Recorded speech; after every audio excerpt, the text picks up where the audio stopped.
438장입니다.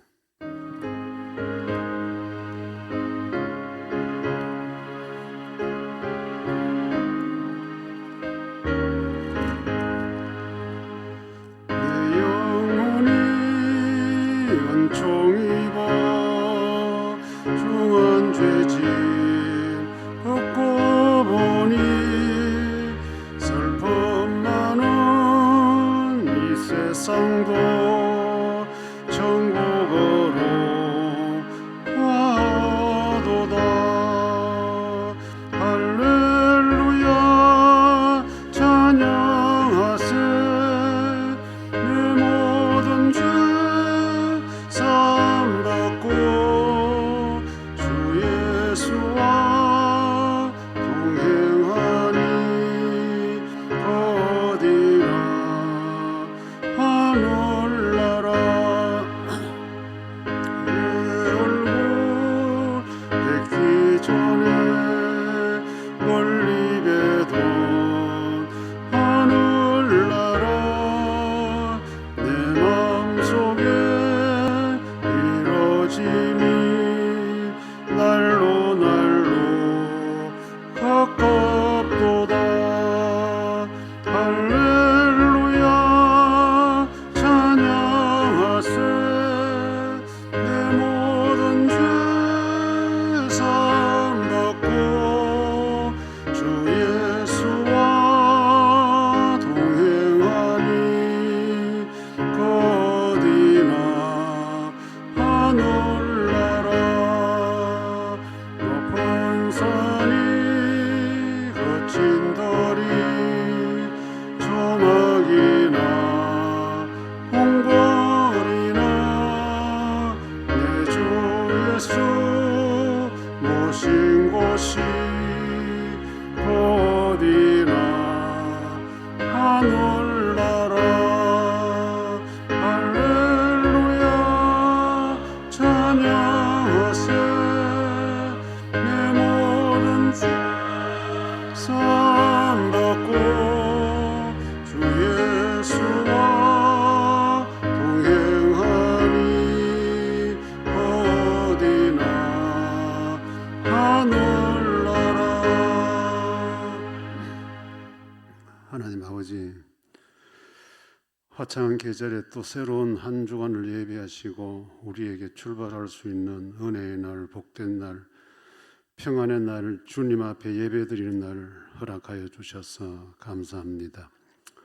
계절만큼이나 우리의 삶에도 넉넉함과 예로움이 깃들 수 있도록 하나님, 우리의 한 주간의 생활 속에 친히 개입하여 주시기를 원합니다. 크고 작은 사사로운 모든 삶의 문제들 주님께 홀가분하게 맡길 수 있는 믿음 허락하여 주시고, 또 힘들고 어려울 때 혼자 몸부림치기보다 주님 의지할 수 있는 믿음도 아울러 허락하여 주시기 원합니다.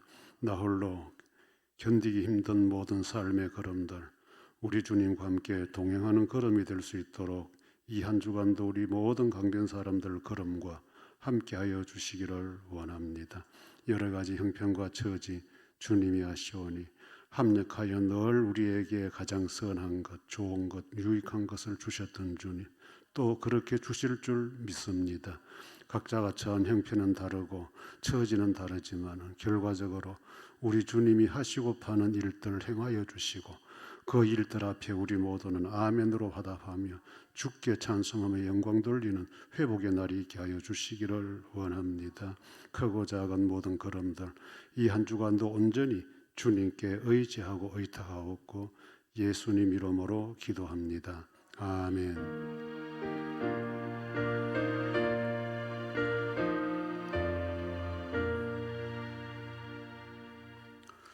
하나님 말씀 창세기 39장 7절부터 18절까지 제가 읽어드리겠습니다.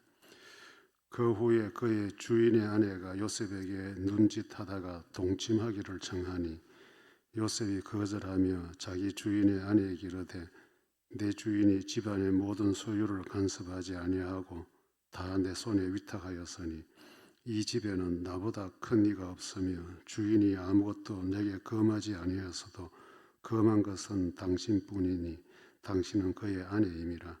그런즉 내가 어찌 이 큰 악을 행하여 하나님께 죄를 지으리이까. 여인이 날마다 요셉에게 청하였으나 요셉이 듣지 아니하여 동침하지 아니할 뿐더러 함께 있지도 아니하니라. 그럴 때에 요셉이 그의 일을 하러 그 집에 들어갔더니 그 집 사람들은 하나도 거기에 없었더라. 그 여인이 그의 옷을 잡고 이르되 나와 동침하자. 그러나 요셉이 자기 옷을 그 여인의 손에 버려두고 밖으로 나가며 그 여인이 요셉이 그의 옷을 자기 손에 버려두고 도망하여 나감을 보고 그 여인의 집 사람들을 불러서 그들에게 이르되 보라, 주인이 히브리 사람을 우리에게 데려다가 우리를 희롱하게 하는도다. 그가 나와 동침하고자 내게로 들어오므로 내가 크게 소리 질렀더니 그가 나의 소리 질러 부름을 듣고 그의 옷을 내게 버려두고 도망하여 나갔느니라 하고 그의 옷을 곁에 두고 자기 주인이 집으로 돌아오기를 기다려 이 말로 그에게 말하여 이르되 당신이 우리에게 데려온 히브리 종이 나를 희롱하려고 내게로 들어왔으므로 내가 소리질러 불렀더니 그가 그의 옷을 내게 버려두고 밖으로 도망하여 나간다이다. 아멘. 모함이라고 하는 말이 우리가 일반적으로 사용하는 말은 아닙니다만은 이 사전적인 뜻은 나쁜 꾀를 사용해서 남을 어려운 처지에 빠뜨리는 것이다. 못된 꾀를 부려가지고 아무 죄 없는 사람을 어려움에 빠뜨리게 하는 것이 모함이다라고 이렇게 정의를 하고 있습니다. 여러분들에게도 이런 경험이 있는지 모르겠습니다만은 이 모함을 당해 보면 참 허망하고 허탈해지는 경우가 있어요. 나는 잘못한 것이 없으니까 정거물이고 정인이고 될 수 있는 게 아무것도 없어요. 그런데 저쪽에서는 이제 나를 공경에 빠뜨리려고 했기 때문에 나와 관계된 것들을 이미 다 가지고 있는 거죠. 그렇다 보니까 이제 사람들은 대체적으로 이거 확실하다. 저 사람은 아니다 하는데 아무것도 내놓지도 못하고 있지 않냐. 이렇게 하면서 이제 이 모함에 빠져서 자기 삶을 망치고 인생을 망치는 그런 경우들도 있습니다. 그래서 이 모함이라는 것은 어떻게 보면 참 사악한 범죄라고 여겨지는 거죠. 오늘 이 본문에 보면 요셉이 이제 형들에게 이제 팔려가서 애굽의 종이 되는데 이제 이 본문에 이제 1절에 보면 바로의 신하 친위대장이라 이렇게 친위대장. 이거 그 바로의 거의 오른팔이나 마찬가지라는 건데 이 사람 집에서 이제 일하는 노예가 된 거죠. 그런데 이제 이 보디발의 아내가 아마 요셉을 좀 이렇게 눈여겨본 것 같아요. 그래서 본문에 보면 이 모함하는 사람들의 특징이 이제 몇 가지 이렇게 나왔는데요. 모두에게 다 맞다고 딱 떨어진다고는 할 수 없지만은 제가 유추해 볼 때 대체적으로 이런 과정을 거치는 것 같아요. 첫째는 이제 상대방을 자신이 먼저 좋아해요. 상대방에 대한 관심을 먼저 가진다는 거죠. 상대방이 내게 관심 좀 가져주세요 하는 것이 아니고 본인이 먼저 상대방을 우리식으로 말하면 좋아한다.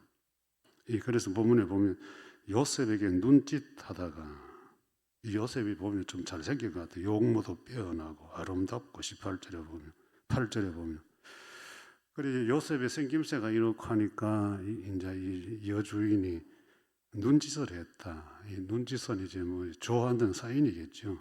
사인을 줬다. 내가 너를 좋아한다. 이렇게 했다는 거죠. 이것 자체가 잘못된 건 아니에요. 문제는 이제 내가 너에게 관심 있다. 좋아한다.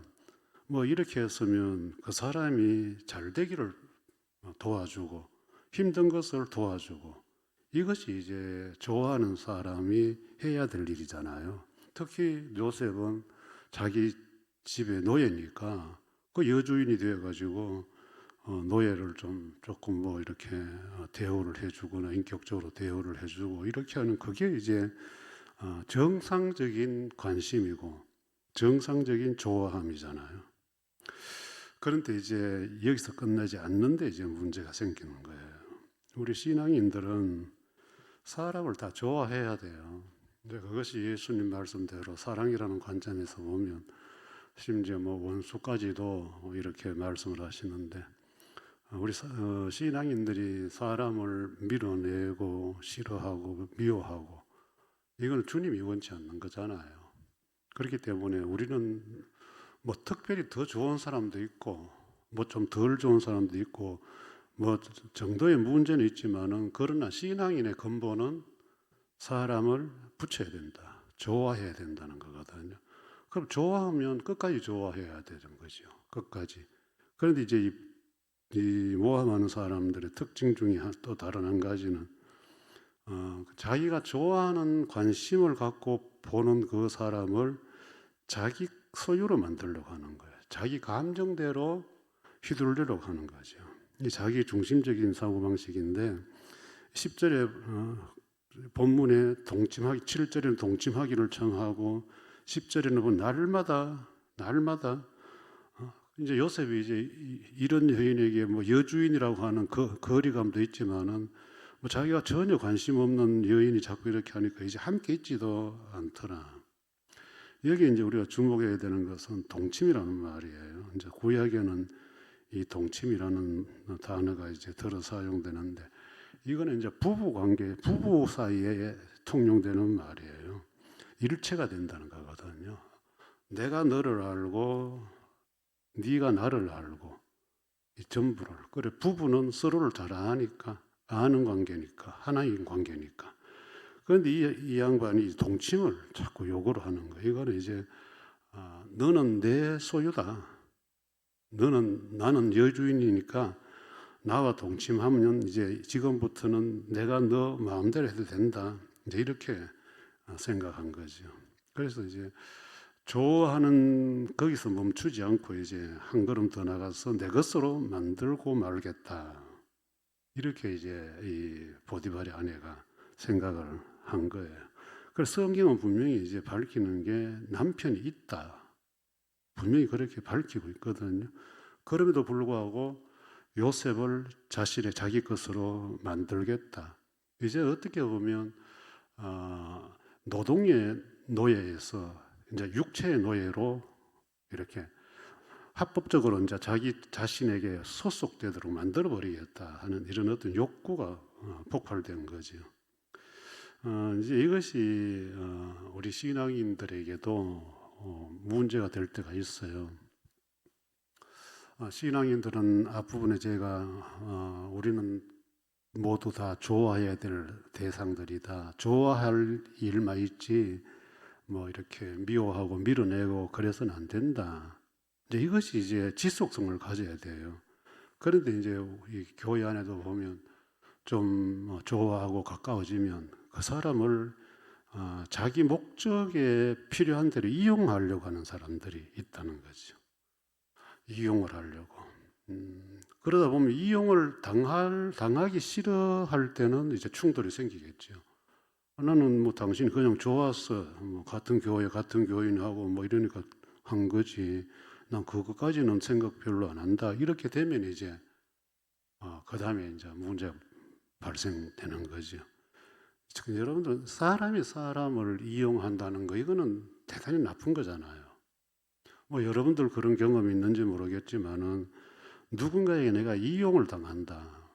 저 사람이 나를 가지고 나를 통해서 뭐 자기 이익을 추구하려고 한다라고 하는 기분이 들 때, 그것을 알아차렸을 때 그 기분이 어때요, 여러분들? 그 뭐 회사원들은 뭐 영화나 드라마 같은 거 보고 그런 게 있잖아요. 상사가 부하 직원을 이용해가지고 자기 어떤 승진 기회라든지 돈벌이의 어떤 기회로 이용하는 이런 상황들이 벌어지는 게 있던데, 여러분 우리 교인들 사이에는 이런 게 있으면 안 된다는 거죠. 이제 교회 안에도 뭐 사람 이렇게 모이다 보면 내가 이 궁지를 좀 벗어나야 되겠다라고 하는 어떤 어려운 일을 만날 때가 있잖아요. 그럴 때 이제 사람들을 좀 이용해 가지고, 그것은 뭐 일반 성도들은 그렇게 잘 안 하죠. 이제 보통 목사와 장로가 조금 안 좋은 일이 벌어지면 이제 서로의 사람들을 이제 자기 편으로 만들어 가지고 세대결을 하려고 하잖아요. 여러분들 우리는 그런 거 뭐 상상해서도 안 되죠.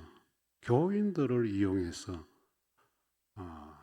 내 어떤 자리를 차지하려고 하고 누리려고 하고, 그러면 여러분들 그건 하나님 앞에서 정말 하나님의 사람들을 그런 식으로 대하는, 이제 그 정치하시는 분들 참 마음이 좀 안타까울 때가 있잖아요.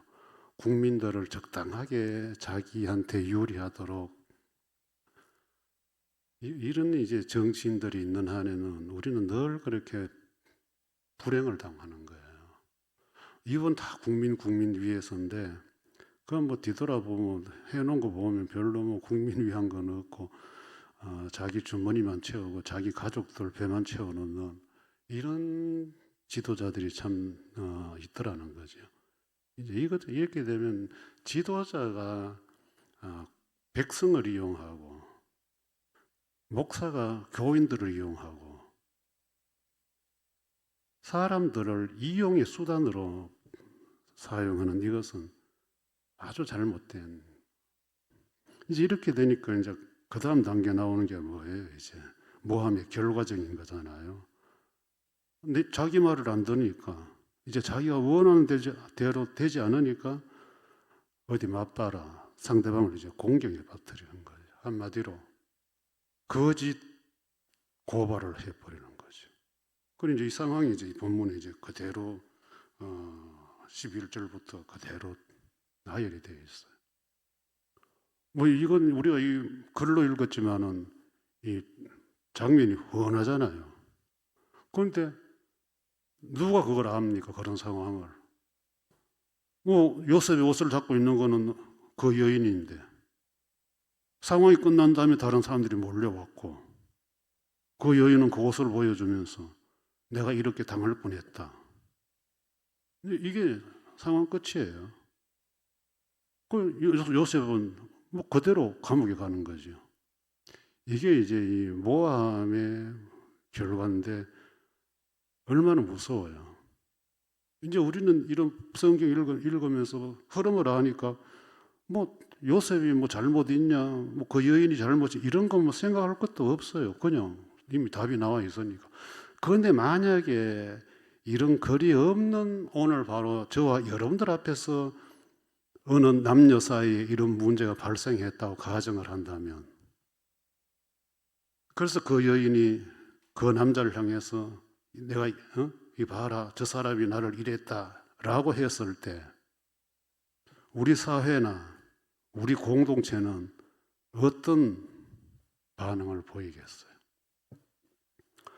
제가 목회를 하면서 이제 내가 쓴 글에 대해서 모함도 당해보고 내가 했던 말에 대해서도 모함을 당해봤어요.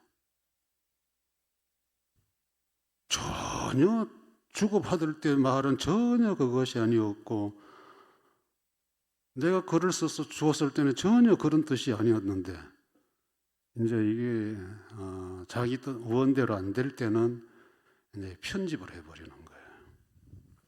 그래서 언젠가 제가 여러분들한테 나이가 좀 드니까 이제 목회가 좀 편해졌다는 말을 했어요.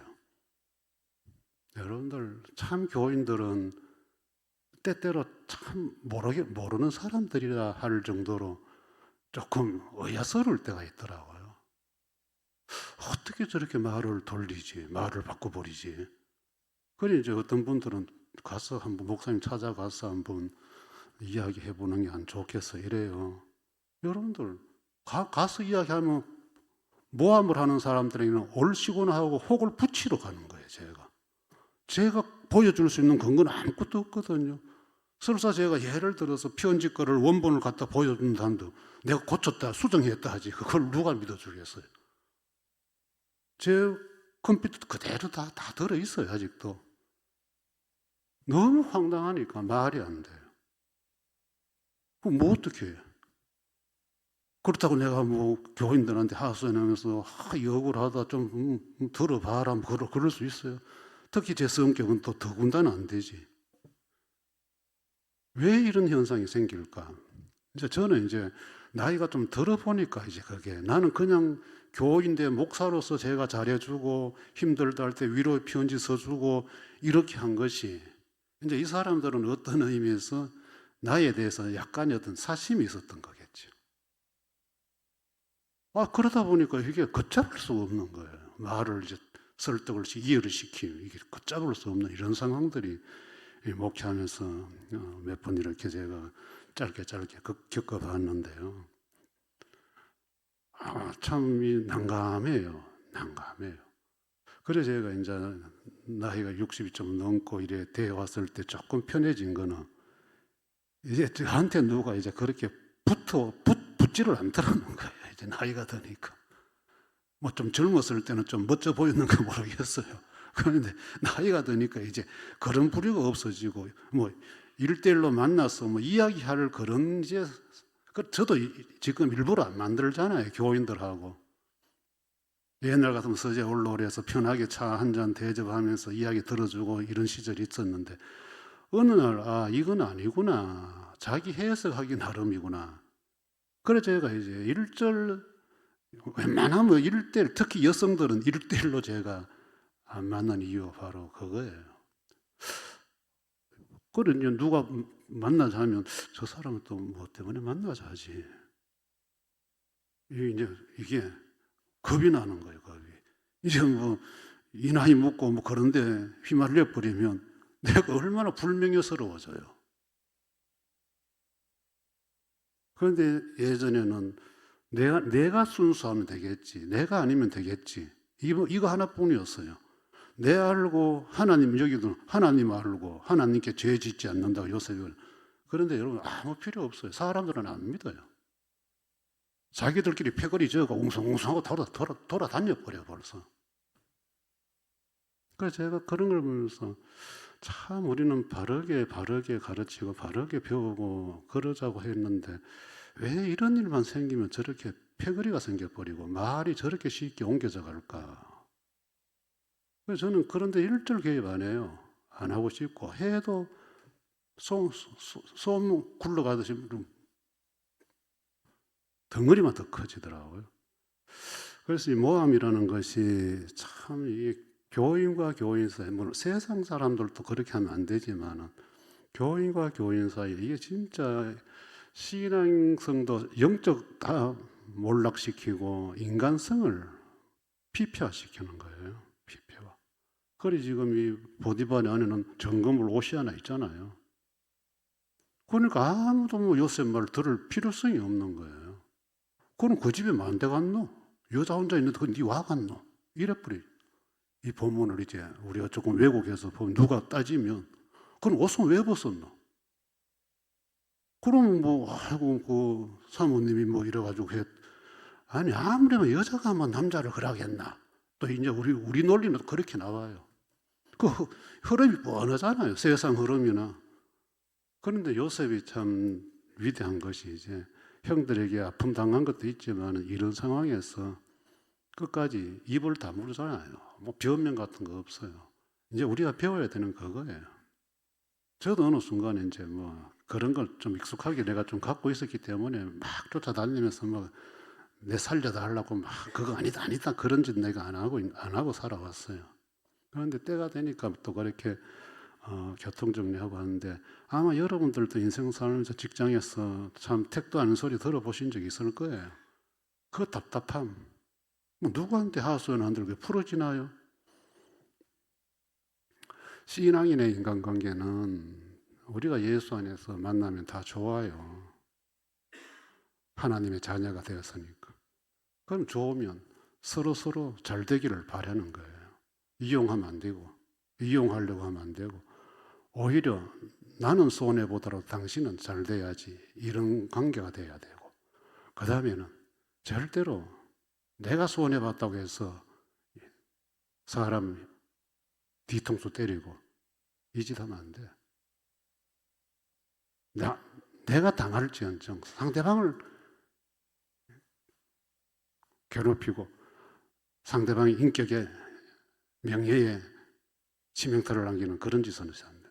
여러분들 그렇게 하면 데미지 입어버리면요, 그렇게 몰려다니면서 자기들끼리 말이 됐던 사람들은 계속 이제 보는 관점이, 나를 보는 관점이 그런 시각으로 봐요. 니는 그런 사람이다, 그런 목사다, 예를 들어서 아무 시작도 끝도 없어요. 근데 자기들끼리는 아주 열심히 의로운 척 하면서 어떻게 그런 말을 할 수 있냐, 그런 짓을 할 수 있냐, 자기들끼리는 굉장히 열변을 토하면서 이야기를. 그런데 가끔씩 전해 듣는 저는 뭐야, 적어도 자기들이 그랬으면 한 번 정도 와서 목사님 뭐 이런 말이 들리면 어떻게 된 겁니까? 내한테 와서 확인을 한번 해야 되는 거잖아요. 그런데 자기들끼리 계속 그걸 즐기는 거예요. 그런 교인들이 예배 시간에 앉아있으면 제가 얼마나 민망하겠어요. 여러분들 사람을 해코지 하겠다 할 때는 이런 마음을 가지고 가세요. 나 예수 안 믿어. 나 교회 안 가. 그리고 나 너 한번 손 볼 거야. 이라고 나갔어요. 어디 하나님 이름 부르면서 예수 믿는다 하면서 여기 앉아가지고 어떤 한 개인의 신상을 그렇게 치명타를 입혀요. 있을 수가 없어요. 우리 예수님도 그렇게 당하신 걸 우리는 다 배우잖아요. 그런데 왜 우리가 예수님 당하게 했던 그 사람들처럼 왜 그렇게 형제 자매에게 돌을 던져야 돼요? 그건 안 된다는 거. 그래서 이제 이 모함하는 사람들은 근본적으로 참 악하고 나쁘다. 자기 욕심대로 안 된다고 해서 다른 사람 삶에 상처 내는 것, 굉장히 이거는 용서받지 못할 일이 아니겠나. 하나님은 우리에게 뭐라고 말합니까? 악한 자라도, 현장범이라도, 눈에 보이는 범죄를 한 사람에게라도 우리는 선을 베풀고 용서를 하고 화평을 선포하고. 그런데 뭐 아무것도 없는 말만 가지고 사람을, 그건 신앙인의 인간관계는 아니다. 우리는 모함이 아니고요, 상대방을 칭찬하고 자랑하고, 혹 상대방이 좀 실수한 게 있고 자기를 좀 섭섭하게 했다 할지라도 뭐 그 사람 나름대로 이유가 있지 않겠냐, 원래 그런 사람이 아니지 않냐, 너그럽게 조금 생각의 폭을 넓혀서, 순간적으로는 좀 언짢고 기분 상하겠지만 조금 넓혀서, 뭐 사정이 있었겠지, 언젠가 뭐 알 날이 오겠지, 이렇게 하고 그 사람을 일단은 포용하는 이런 자세가 우리에게 필요합니다. 이것을 우리가 예수님에게 배워야 될 사람의 모습이거든요. 이 한 주간도 또 우리 인생 살면서 어느 구석에서 뭐가 튀어나올지 아무것도 몰라요. 특히 요즘같이 뭐 무조건 찍어서 올려버리니까 그 사진만 보고 막 또 열광하고 하겠죠. 그러나 여러분들, 우리는 혹시 그런 일을 당하는, 내가 뭐 당하는 사람이라 할지라도 좀 침착해야 되고, 또 그런 일을 이렇게 할 거는 못 돼요. 해서 안 되고, 또 그런데 또 댓글 달아가지고 뭐 죽일 놈 살릴 놈 그것도 할 것도 아니고요. 내 인생 내 살고 주님이 주신 교훈대로 다른 사람 배려하고 대접하고 그래 살면 돼요. 참, 다른 사람 해할 생각은 꿈에도 상상하지 마라. 주 예수 그리스도의 은혜와 하나님의 사랑과 성령의 교통하심이 너희 무리와 함께 있을지어다. 아멘.